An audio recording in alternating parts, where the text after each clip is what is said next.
नमस्कार दोस्तों, बहुत इंटरेस्टिंग टॉपिक है। अगर आपके बच्चे 1995 के बाद पैदा हुए हैं तो ये आपके लिए टॉपिक है, या आप खुद 1995 के बाद है तो ये बहुत बड़ा इंपॉर्टेंट टॉपिक है। बहुत लोगों को फ़ायदा होगा। जेन जेड की बात है, इनको जेंड जी बोलते हैं। 96 बोलता है, कोई 1995 बोलता है, तकरीबन उतना अंदाजा। ये एक ऐसी जनरेशन है जो अपनी प्रीवियस जनरेशन से पुअरर होने वाली है because of economic conditions. And इसका रौश आप महसूस कर रहे होंगे स्ट्रीट्स पे, न्यूज़ में और उधर, कि वो इनके टाइम का जब टाइम आया तो सिलेबस ही चेंज हो जा रहा है। ठीक है, अलग अलग चीज़ें जो गारंटीड थी कि इतने साल की होंगी, अब वो इतने साल की हो जा रही हैं। उस पर चर्चा नहीं करेंगे क्योंकि वो तो हो रहा है। What can parents do, what you should do. Topic is stability of job. जो सीख कर रही है ये जनरेशन, जो आज के दिन सीकर्स हैं जॉब के, ये नहीं आने वाली और इसको नहीं सीख करना है, यही मैसेज है। और क्या सीख करना है, कैसे चलना है, वो बता रहा हूँ। स्टेबिलिटी ऑफ जॉब सीख करोगे तो इसलिए सब गवर्नमेंट की तरफ ही आकर्षित हो गए, और गवर्नमेंट ने भी अब स्टेबिलिटी ऑफ जॉब देना कम कर देना है। ठीक है, बैंकों की भी हो जाएगी ऐसी 7-8 साल, 5-7 साल, बाकी चीज़ों की भी हो सकती है। ठीक है, तो what you have to do is and think is कि स्टेबिलिटी ऑफ प्लेस को पकड़ो एज ए पेरेंट, अगर आप सुन रहे हो। और स्टेबिलिटी ऑफ प्लेस कैसे आएगा? आप एक बड़े शहर में जहां एम्प्लॉयमेंट अपॉर्चुनिटीज़ हैं, निकटतम बड़े शहर में कहीं भी इंडिया में रहते हो, वहाँ पे आप प्रॉपर्टी खरीदें। साउथ इंडिया में हो तो कोचीन, कोयम्बतूर, मद्रास मतलब चेन्नई, ठीक है, बेंगलोर, हैदराबाद, अपना ऊपर हो तो गुड़गांव, दिल्ली, आप खरीदिए प्रॉपर्टीज़। यूपी में हो तो लखनऊ, ठीक है, अगर उस तरफ हो तो। रीज़न इसका ये है कि सबसे ज़्यादा खर्चा आज के दिन दो चीज़ों का है। And if you agree with me तो ए टाइप करना है इस बात पे, और इफ़ यू डिसएग्री तो डी करना। सबसे ज़्यादा दो चीज़ों का खर्चा है for a young couple, young people, या जो नौकरी, किराया, और दूसरा बच्चों की स्कूल की फ़ीस। आप अपना बजट देख लो, जितने भी इस कैटेगरी में फॉल करते हैं। अब जिनके बच्चे स्कूल से पढ़ के निकल गए, कॉलेज हो गए, शादी होगी, उनकी बात नहीं, पर जो स्टेज पे हैं, आप जो किराया देते हो और स्कूल की फ़ीस, और दोनों ही इनेविटेबल है, 1 तारीख को देने ही देने हैं। मतलब इसमें कुछ ऐसा नहीं कि कम कर लो या नहीं देने, या इस महीने नहीं देने। तो जो बच्चा आपका 21 साल का है, उसका बच्चा जब स्कूल में जाएगा तब तक वो 30-32 साल का हो जाएगा। बच्चा स्कूल में मैं सोचता हूँ 3 या 4 साल की उम्र में जाएगा। शादी के 1-1.5 साल, 2 साल अर्लीस्ट बच्चा होगा। शादी 27-28 में हो रही है, कई लोग लेट भी कर रहे हैं, तो हम लेके चलते 31-32 साल की उम्र। तो 10 साल तो उसके लिए किराया ही सबसे ज़्यादा है, क्योंकि बच्चा हुआ नहीं, फीस देनी नहीं। तो ये 10 साल में वो स्टेबल तभी हो सकता है जब आपने उसके लिए घर लिया हुआ है। अब घर कोई 2 करोड़, 2.5 करोड़, 3 करोड़, 1.5 करोड़ का लेने को नहीं बोल रहा, जो भी आपके सामर्थ्य के हिसाब से। क्योंकि मैं बहुत लोगों को देखता हूँ, बच्चा 15-16 साल का कमर्शियल में पैसा डाल रहा है और वो अटक गया और डूब गया, और बच्चा पीजी में रह रहा है, स्ट्रगल कर रहा है, नौकरी नहीं लग रही, और ठीक ठाक परिवार के लोग हैं। इससे अच्छा अगर आपने एक रिजिड, अब लोग क्या है ना, बढ़ जाएगा घट जाएगा, अरे रेट तो सारी महंगाई की वजह से बढ़ने और बढ़ ही रहे। आपने वो खरीद लिया तो आपके बच्चे का तो फ़ायदा 100% है। अगर वो लाइफ में अच्छा कर जाए तो उससे लोन की EMI पे करवा देना, उससे रेंट ले लेना, वो अपना प्राइवेट अरेंजमेंट कुछ कर लेना। बहुत बार ऐसा होता है कि बहुत लोग सरकारी नौकरियों के अंदर हैं और लेफ़्ट राइट घूम रहे हैं, ठीक है, इधर इधर, और बच्चा साथ रह नहीं सकता आपके, ठीक है, क्योंकि उसको तो नौकरी बड़े शहर में लेनी है। तो आपकी जो वाइफ है वो भी उसके साथ नहीं रह सकती, क्योंकि भाई साहब वो पीजी में रहते हैं ना, बच्चे के खाने का सीन ठीक है। जो भी कहो, लड़का हो चाहे लड़की हो, इस तरह के बच्चे नहीं हम रेस कर रहे कि 22 साल के होकर खुद का खाना कर रहे हैं, खुद अपने आराम से रह रहे हैं। वो स्ट्रगल है। अगर उस टाइम पे आपका कोई पैड है, आशियाना है, उसको मैं पैड ही बोल रहा हूँ, उसको मैं कोठी नहीं बोल रहा, मैं उसको 4 BHK नहीं बोल रहा, कुछ भी रहने की चीज़ है आपके सामर्थ्य के हिसाब से, तो आपकी वाइफ वहाँ जाके रह सकती है। चाहे साल में 4 महीने रहे, वो 10 दिन 15 दिन गई, सारा घर वर ठीक कर दिया, डिसिप्लिन ठीक कर दिया, खाने वाने का ठीक कर दिया, मेड वेड को टाइट कर दिया, सफाई सफाई कर दी, एंड वो मम्मी का वो आना ही बच्चे के जीवन में बहार है। उसकी सेहत ठीक हो जाती, क्योंकि मैं देख रहा हूँ इतने बच्चे in their early 20s are suffering for health issues, तो बाहर का खाना खाते रहते हैं खुद बना, क्योंकि वो कितना भी सिखा लो आप बच्चे को नहीं बना पाएगा वो, क्योंकि उसका दिन की दिनचर्या ऐसी है, उसको उसका जूस निकाला जा रहा है नौकरी पे, उसके पास कोई वेर विदौल, अगर जिसकी नौकरी लगी है और जिसकी नहीं लगी वो तो उसी में स्ट्रगल कर रहा है, यहाँ कोचिंग, यहाँ एग्ज़ाम, वहाँ ट्यूशन, ये कॉलेज पढ़ाना लिखाना, तो वो उसके पास कोई एनर्जी नहीं, आके वो अपनी चाय बना के पी ले वो भी नहीं, वो भी बाहर पी रहा है, वो गंदे गिलासों में बाहर पी रहा है, और वहीं बाहर ही घूम रहा है, रेडी पे खा रहा है, और खाना खुद रेडी का खाना भी 100-125 रुपये का हो गया एक मील। तो खाना बाहर का मतलब इट विल कॉस्ट 300 से 400 से 500, उससे कम तो आ ही नहीं सकता। एंड ये मैं बिल्कुल नीचे लेवल का बता रहा हूँ, अगर और खर्चा पानी करना चाहते हो और महंगा जंक खा रहे हैं तो आपको वो इसलिए ज़रूरी है, एज ए पेरेंट आपको देखना है, आपको पहले से प्लान करना है। बहुत लोग पेरेंट्स प्लान ही नहीं करते। अगर बच्चा 14 का है तो 4 साल में फ्लैट का पोजीशन मिलेगा तो 18 का तो अपने आप ही हो गया, जिसका 15 का है उसको शायद 18-19 में मिलेगा। तो अपने घर का बड़े शहर में लेना बहुत बहुत ज़रूरी है, इससे स्टेबिलिटी आ जाएगी लाइफ में, और फिर बच्चा कहेगा ये मेरा कर्म स्थान है, अब मैं यहाँ जो भी करूँगा वो ब्लैकमेल नहीं होगा। कि लोग ना 40,000 50,000 की नौकरी में किसी शहर में, आप नॉर्थ इंडियन हो तो क्यों बैंगलोर में जाने की ज़रूरत है 70,000 की नौकरी में आपको, वहाँ सारा खर्चा पानी तो उसी में निकल जाएगा। भाई अगर तनख्वाहें 4-5-6 लाख की होंगी तो मुंह उठा के कहीं भी चले जाओ, स्विट्ज़रलैंड जाओ, यूएस जाओ, कहीं मर्जी जाओ। लेकिन अगर तनख्वाहें कम हैं तो आपकी लाइफ में तभी तो स्टेबिलिटी ऑफ जॉब ढूंढ रहे हो, वो मिलने नहीं वाली स्टेबिलिटी ऑफ जॉब। मैं ये बता रहा हूँ, स्टेबिलिटी ऑफ प्लेस को सीख करो, और स्टेबिलिटी ऑफ प्लेस जब आएगी तो फिर आप फटाफट शादी कर सकते हो।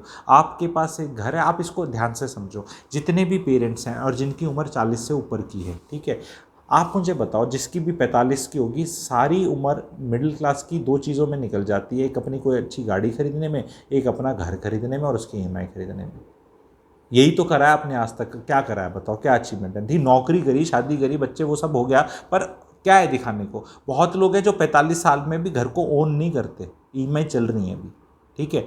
तो आप अगर अपने बच्चे को शुरू में एक घर दे देंगे और एक उसमें गाड़ी दे देंगे और वो दोनों का हो जाएगा, लड़का लड़की जो मैंने सिस्टम बनाया है, तो उससे ऊपर क्या चीज़ है? फिर कुछ भी करे, लड़के की 40-50 हज़ार की नौकरी, उसकी बीवी की 40-50 की, भाई लाख रुपए कैश, बिना टैक्स के, बिना EMI, बिना लोन, बहुत होता है। और अगर उनको खाना बनाना सिखा दिया, सीख लिया, उन्होंने खुद ही सीख लिया, शादी हो रखी है तो सीखना भी पड़ेगा, तो बल्ले बल्ले है, बहुत है वो। पर आपको फिर उसमें 4-5 चीज़ों में नहीं खर्चे करने, शादी पे 2 रुपया खर्च करने की ज़रूरत नहीं। फिर 2 रुपया तो वैसे अतिशोक्ति बोलती है, मतलब 4-5 लाख रुपए ज़्यादा खर्च करने की ज़रूरत नहीं है। फंक्शन सा किया, जो अपना फेरे वेरे लिए, फ़ोटो वोटो खिंचाई, ठीक है, ऐसी सीटों पे बैठे, ऐसे फ़ोटो खिंचा ली और वो वरमाला हुई, चलो फिर, ठीक है। तो ये करना ही पड़ेगा आपको, और ये कोई नहीं कर रहा। 40 लाख की खर्चा कर रहे जितने भी, देखो गारंटीड ऑफ ए जॉब तो तब है जब आपका IIT IIM में निकले। अब उसमें उसके अलावा जहाँ भी आप पैसा करके सो कॉल्ड गुड एजुकेशन पे खर्च कर रहे हो, वो तो आपको 25,000 रुपये की नौकरी गारंटी नहीं करता। और सरकारी नौकरी लेने के लिए आपको किसी भी सो कॉल्ड ग्रेट कॉलेज में होने की ज़रूरत नहीं है, आपको तो एक डिग्री चाहिए, भी ग्रेजुएट होना चाहिए, तो BA कहीं से भी अपना कॉम्पिटिटिव एग्जाम निकालना है, it has got nothing to do with, ठीक है। तो आपको अपने सारा लैंडस्केप चेंज हो रहा है। एजुकेशन पे तो मैं वीडियोस बनाऊंगा ही, ठीक है, बहुत अच्छे से चीज़ इस एस्पेक्ट को समझाऊंगा, बट ये वीडियो इसलिए था कि what is in the hands of the parents, because the next generation is not going to earn. आपको ये देखो, अगर जिस बच्चे की 40-50 हज़ार की नौकरी लग रही है, उसकी 2-2.5 लाख की नहीं हो रही नौकरी, और हर महीने नीति आयोग की रिपोर्ट है 10 लाख बच्चे जॉब मार्केट में आ रहे हैं for offering themselves to the job market. सबकी लग रही है नहीं लग रही is not an issue. Question ये है कि चॉइस कितनी है। मैं एज ए एम्प्लॉयर हूँ, मेरे पास चॉइस कितनी है। तो अगर मेरे को इतनी रेगुलर सप्लाई मिलती रहेगी और इतनी लोग आते रहेंगे तो तनख्वाहें नहीं बहुत ज़्यादा बढ़ने वाली। एंड वो जो जनरेशन है, अब वो सिस्टम ऐसा है कि एक जनरेशन एसेट्स ओन करती है और नेक्स्ट जनरेशन आई जा रही है, इनको कहीं तो रहना है। बहुत लोग मैं हरियाणा के जानता हूँ जो अपने छोटे शहर में ही प्रॉपर्टी खरीदते रहेंगे। फतेहाबाद में पिताजी की कोठी थी, मैंने प्लॉट ले लिया, फिर मैंने फतेहाबाद में दुकान ले ली, फिर मैं नारनौल का रहने वाला था, वहाँ ले लिया। अब वो करते रहे, वहाँ बच्चे को तो नौकरी नहीं है ना वहाँ पे, फिर वो रोश पैदा होगा उसके, फिर वो भागता रहेगा यहाँ पे अपने ऐसे ऐसे करते। किसी ने नहीं करनी, खुद ही यहीं मिलनी है। हरियाणा वालों ध्यान से सुन लो, आपके बच्चों की अगर सरकारी नौकरी नहीं लगी ना तो नौकरी गुड़गांव में ही करेगा। कौन सी करेगा वो अलग बात है, डिपेंडिंग ऑन उसकी मेहनत, स्किल, औकात, दिमाग, IQ मिल जाएगी। 30,000 से लेके 1.5 लाख रुपए तक की मिल जाएगी, स्टार्टिंग की बात कर रहा हूँ मैं, ठीक है, आराम से मिल जाएगी। 30 से कम की तो नहीं है यहाँ पे, कुछ भी कर लो आप। ये जो देने जाते हैं ना सामान सुमन स्विगी, ये भी 35-40 कमा लेते हैं। वैसे पूछोगे तनख्वाह 12-15 है, और पर डिलीवरी में जो 30-35 रुपये मिलता है उसको ऐड करके इतना इनका है, एंड 3-4 घंटे का काम है। तो वो होना ही होना है आपको। एंड मैं ये नहीं कह रहा इस लेवल पे लगाओ, भी जिसका इससे ऊपर लेवल है ऊपर लेवल लगाओ, और 3 नौकरी करे, 2 नौकरी करे। गिग इकोनॉमी का टाइम है, स्टेबिलिटी ऑफ जॉब को सीख मत करो। अलग अलग काम करेगा, एंड वो आएगा काम करेगा तो ही पता चलेगा और क्या काम कर सकते हैं। जो बैठ के सिर्फ पेपर की तैयारी करता रहेगा ना तो 30 साल का तो वैसे ही हो गया। और 30 साल में भी पिछली बार तो प्रीलिम क्लियर हो गया था IAS का, अगली बार मेन हो गया, और उससे अगली बार प्रीलिम ही क्लियर नहीं हुआ। ऐसे भी बहुत हैं, ऐसे भी बहुत हैं, ठीक है, कि कोई गारंटी नहीं है। दिए जा रहे हैं, सारा इंडिया ही तैयारी कर रहा है गवर्नमेंट। क्यों? क्योंकि स्टेबिलिटी ऑफ जॉब है। क्यों? क्योंकि सारा सत्यानाश मैरिज मार्केट ने कर रखा है। मैं इस थॉट प्रोसेस को चेंज कर दूंगा। ये मैरिज मार्केट का, मैं मैरिज का भी काफ़ी जानकारी रखने वाला इंसान हूँ, मैरिटल काउंसलिंग और ये सब का बहुत एक्सपीरियंस है। ये मैरिज मार्केट ने कबाड़ा कर रखा है सारा का सारा, कि लड़की वाले क्या डिमांड करते हैं और लड़के वाले ऐसे उंगलियों पे नाचते हैं, उनकी छोटी उंगली पे नाचते हैं। ये भी एक फैक्ट है कि भाई मेरे को ये नहीं होगी तो शादी नहीं होगी। शादी सब लड़कों को करानी है, ठीक है, सबका बड़ा मन करता है। लड़कियों का बहुतों का मन नहीं करता आजकल शादियों के लिए, लड़कों का सबका मन करता है, तभी ये रोष है। तो मैं इसलिए बता रहा हूँ। एंड लड़के क्या, ये तो लड़की वालों के लिए भी है ये मैसेज, कि अपना अगर आपकी लड़की है तो प्लीज़ उसने भी जाके कहीं वहाँ स्ट्रगल करना है, कुछ करना है, प्लीज़ आप लड़की को घर खरीद के दीजिए। वो वेनाई से दीजिए, दर्जन में उसके नाम पे है, लड़की के नाम है, लड़के के नाम पे, नाम आप ही के है, चौधराहट आप ही की रहेगी, लेकिन आपने ले लिया। जैसे कि आप अगर गाड़ी खुद खरीद लो अपने लिए और आपका बेटा चला ले, it is something like that. And उसमें आप वहाँ जाकर उसकी मदद कर सकते हैं। स्पेशली मैं देखता हूँ सरकारी नौकरियों में लोग बहुत लेफ्ट राइट घूम रहे हैं, एंड वो फिर वाइफ तो रह ही नहीं सकती बच्चे के साथ, कोई पैड ही नहीं आने के लिए। तो अपने स्टेटस के हिसाब से जो चीज़ आपके बजट में आए, बड़े शहर में समझ में आए, आपको ले लेना चाहिए। अभी ले सकते हैं, 1-1.5 साल में इनके प्राइसेस ऐसे हो जाएंगे, ये भी नहीं लिए जाएंगे। तो अपनी इन्वेस्टमेंट को बजाय कहीं कमर्शियल में फंसाने के या कहीं और डालने के लिए, ये तो आपके जीवन के सुकून के लिए 100% रिक्वायरमेंट है ही है। वो आप अगर ऐसा कहोगे नहीं हमारे लिए किसने खरीदा था, अरे जब आप नौकरी ढूंढ रहे थे आपका भी एक ट्रू और फॉल्स थोड़ा गलत हो जाता, फिर आपसे पूछता कि कहाँ चक्कर काटने पड़ गए, ठीक है। बहुत ऐसे हैं जो IAS बनते बनते फिर वो अल्टीमेटली स्कूल में टीचर ही बन पाए, क्योंकि भाई नहीं हुए 2 ट्रू एंड फॉल्स राइट, ठीक है। तो आपको उस टाइम कंपटीशन कितना कम था, महंगाई कितनी थी, नौकरियां ज़्यादा थी, ठीक है। इस पे बहुत US मार्केट में रिसर्च करोगे, वो बेबी बूमर्स के हिसाब से कहते हैं कि that generation has held assets and wealth. हमारे यहाँ पे भी जो लोग 60s और 70s में पैदा हुए हैं या अर्ली 80s में कह लो, या मोटा मोटा मैं बोलूँगा 60-70s वाले, they are holding maximum assets today and they are now the parents, ठीक है। तो उसके ऊपर भी मैं बताऊंगा आगे क्या किस हिसाब से करना है। आज का मैसेज बहुत क्लियर है, मैं समराइज करके बताऊंगा। If you have a child who is like 12 to 16 years old, या इवन 19-20 जितना भी है, उसके लिए घर खरीदो और उसको शहर की स्टेबिलिटी दे दो, वो कर लेगा, आपकी टेंशन नहीं है। लोग क्या करेंगे, घर लेके नहीं देंगे, पर टेंशन, बच्चा है तो लिंक तो है, टेंशन तो लेनी है, क्या होगा भाई साहब, क्या करें भाई साहब, अरे घर दे दिया, इस आपकी हो गया ना, पढ़ा दिया, लिखा दिया, घर दे दिया, गाड़ी दे दी, अब जो करना है तू करिए। और जो भी करेगा 30,000-35,000 तो मिनिमम है, 40-50 भी मिल जाएंगे, ठीक है।